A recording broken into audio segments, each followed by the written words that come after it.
Yo, welcome in everyone. Excuse me, to another episode of Between the Hedges. Thank y'all for tuning in tonight. Whenever you do, we appreciate it. We just wanted to hop on here real quick, special edition, and talk about the Rose Bowl and recap some of the earlier action from the New Year's Six. How are you doing tonight, Dan?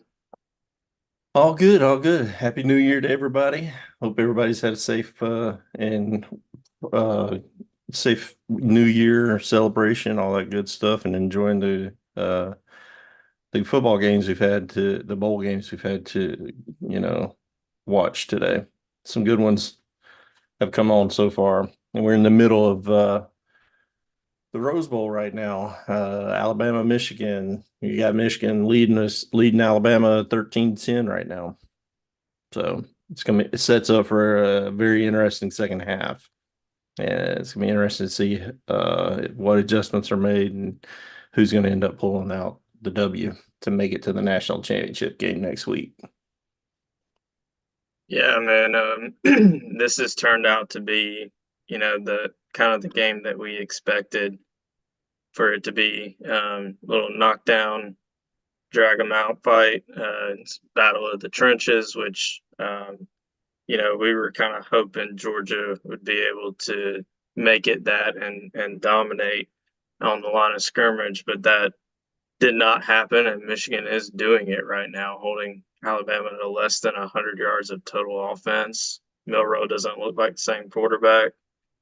He doesn't because he's getting pressure right in his face and he's gotten sacked, I don't know, five, maybe six times the first half.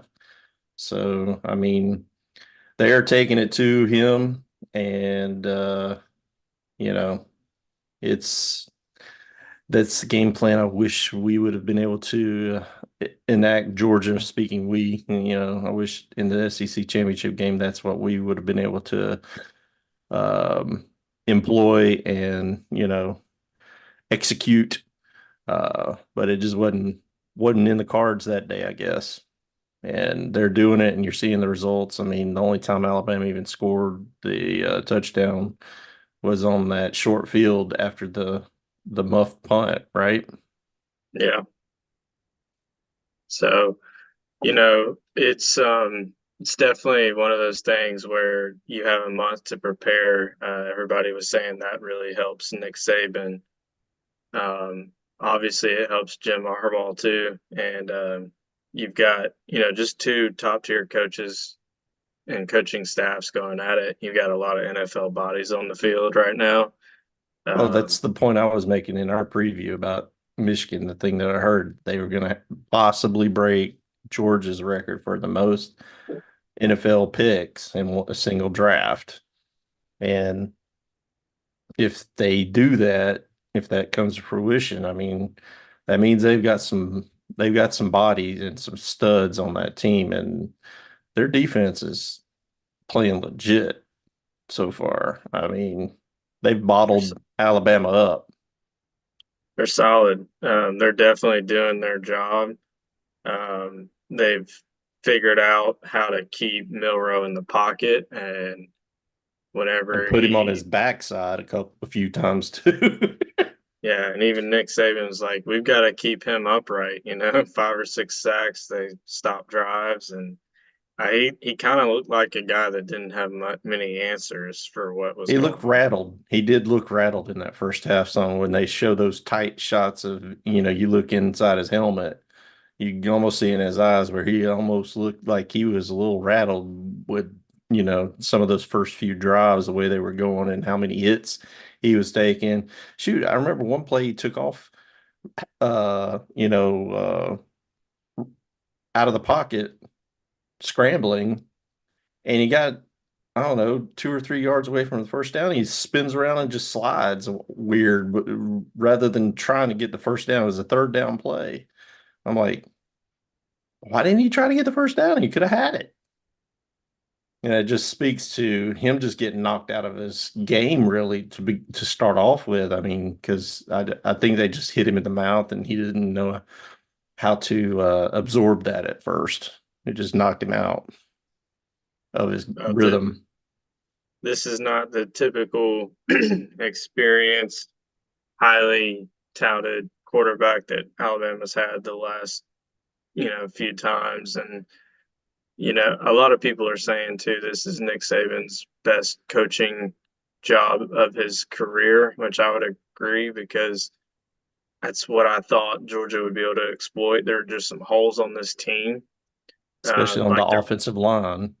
right. And last year, there were holes on this team, so it's just this iteration of Alabama um, wasn't quite what it used to be, No. and that's why I was hoping Georgia could take advantage of that as well. But um, all give all the credit to Michigan right now for Yep. finding those weaknesses, exploiting them, and looking like the better team at this point. I know Yeah, we're for the first half, you would definitely say they definitely deserve to be in the lead, and you know their boys could came to be play. bigger, could Yeah, could it be a could. wider I margin. think Alabama is kind of lucky that it's only a 3-point game right now, and it's kind of funny. I think the line move Michigan ended up being like a 2.5-point favorite by the time kickoff happened. It was a 1.5-point game. I mean, spread, and then it moved to 2.5, and it's a 3-point ball game right now. Which And it's like we said, me and you both agreed, I think, when we did our preview of this game. We both thought it was going to be a low scoring struggle, tight ball game. And I think I even said whoever had the ball last and drove the field to probably kick field goal ends up winning it. So it may end up being that exact scenario. We'll just have to see the second half.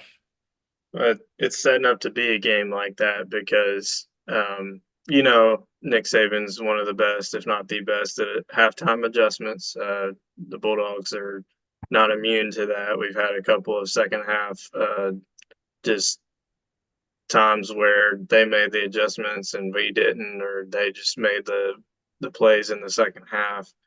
So I don't expect Alabama to roll over by any means. No, they're Uh, too good of a team and too well coached to roll over or anything like that. It's you know, they'll come back and they'll have something for Michigan the second half, and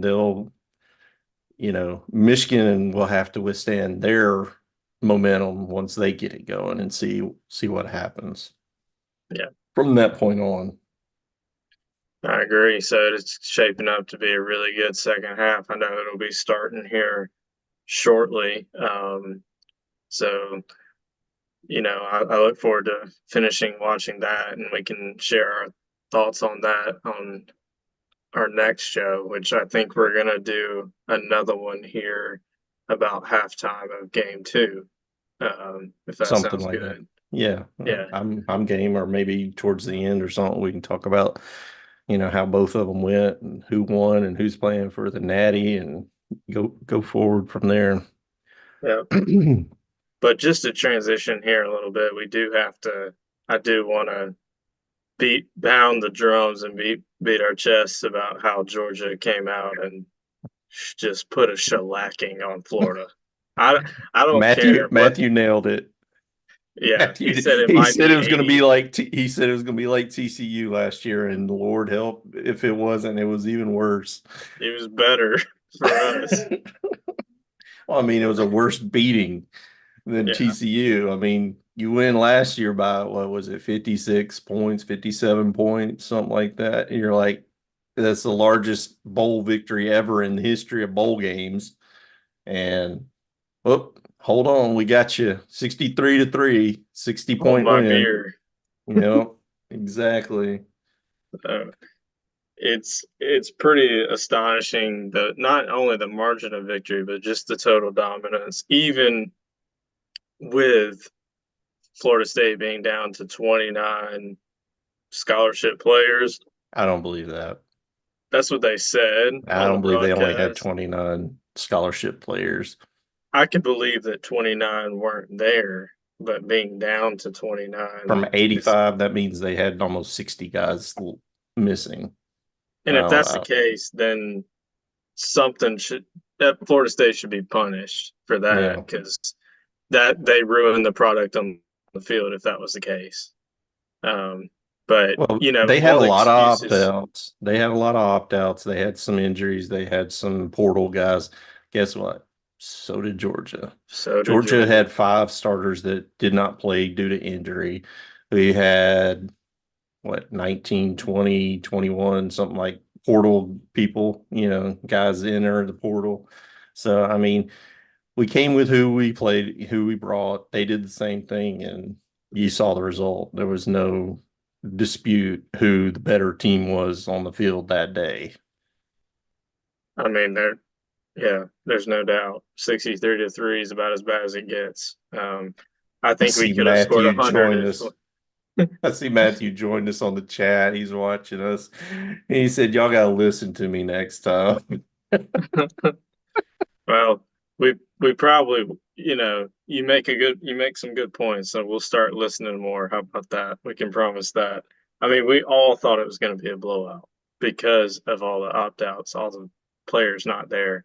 But I kind of want to address that real quick because Kirby in his post-game comments, he had some interesting comments about this, and let me just read it to you. He said, quote, people need to look at what happened tonight and they need to fix this.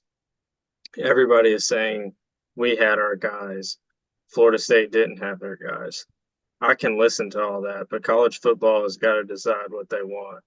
And I know these things are changing and how things are going to change next year. But you know what? There's still going to be bowl games outside of the playoff. People need to decide what they want and what they want to get out of it. It's really unfortunate for those kids on that sideline that had to play in that game that didn't have their full arsenal. It affected the game 100%. Well, yeah, So, anybody could have seen that, Yeah, I mean, it doesn't matter. Even a fair weather fan watching just the game, just tuning in because they're at a New Year's party or something like that, and you could tell there was a stark difference uh, in what in the two teams on the field that game, and yeah, some of it is who they had missing, but I think just as much is the culture culture. I was going to say that. of It's the the culture. two teams. I think that speaks more to a good bit to the culture of both teams and how locked in Kirby has his team, how close they are, how much they want to fight for each other and be there regardless. And unfortunately, looking from the outside in, it doesn't seem like Florida State has the same culture at this point right now. Now he and their coach may be working to build that, and get there, but from what I've understood, he's built that team based on getting high profile players out of the portal. So, they're almost like mercenaries, hired guns. So when the chips are down and they didn't get in the playoff like they thought they were going to, those guys see no value and benefit in sticking around one more game that they weren't planning on having to play. They weren't planning on it being a meaningless bowl game.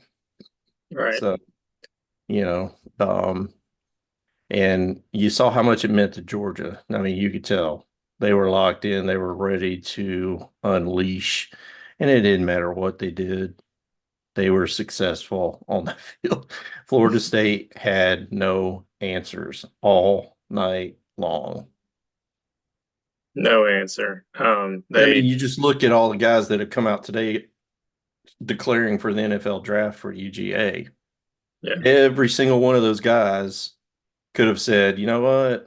My time at Georgia's done. We won back-to-back national championships. We won an SEC championship. This is an Orange Bowl that I just, I don't want to risk getting hurt in another game. I'm just gonna, you know, put on my jersey and cheer from the sidelines and root my guys on and get prepared for the next phase of life in the NFL draft. None of them did that. no. None of them. They all played. The ones that were healthy, they all played, and they all were locked in and ready to roll. And I'm glad you mentioned the culture because that's exactly what I was going to point out. There's a culture difference when you're bringing in 20, 30 new guys every year. And now most teams are going to start doing that. I understand that just because that's the what we're moving towards. But you still have to have guys come back and build a culture around having 3 year, 4 year starters in the program. And I think nobody does that better than Kirby and Nick Saban. The I buy-in mean, to stay you longer, to sit, wait your turn, to develop, to turn into a well-rounded player and person. Because you well, that's hardly why Beck is having the success that he's having right right now. I will argue because he sat there and was patient and learned behind Stetson Bennett for 2 years, for watched him 3 win years. and watched him win back-to-back national championships. And then it was his turn, and he was already familiar with the system and knew. Then it was just a matter of him going out and executing what he had learned and what he had done in practice, going against our defenses in practice. So going out there and playing against Tennessee Tech or Clemson or Missouri or Kentucky, that could be argued that it was a step down for him in competition from what he was used to practicing for 2 or 3 years against our defenses. So, it paid off big time for him, and he's coming back for more because he says he wants to win a natty as a starting quarterback, not just a backup. Yep. So he's got a chip on his shoulder still. He wants to get one of his own and earn it himself. Well, and he's coming back to do that. And then we had guys like Brock Bowers and Amarius Mims and Lad McConkey and Javon Bullard and then Kamari Lassiter, Lassiter all announced that, Tyke Smith. yeah, Tyke, well, he was out of eligibility too, right? I'm not sure. I think he might have been able to come back, but I'm not 100% sure. Did Brock make it official today? I didn't miss that. I missed that if he did. I know I I don't think, expect him to, but I don't think he was one of the ones that officially announced today, unless I no, missed it. you're right. I haven't officially seen that announcement come yet. We're just Uh, expecting it to be, if anytime. if I was expecting Lad to come back and Brock to go. So now that Lad's going, I mean, some if Lad's going, somebody's telling him he's got a high enough draft grade. Go ahead and do it. So Brock's got to be a top five pick, like or Well, top he'll 10 definitely pick. be top 10, I think. Yeah.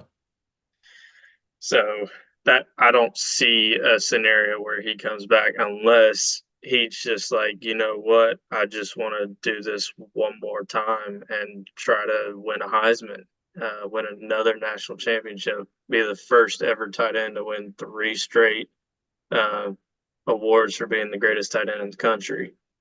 Was that the is that the Mackey Award? Yeah. So yeah, I mean that's there's nothing else left to prove for Brock. It would just all be icing on the cake.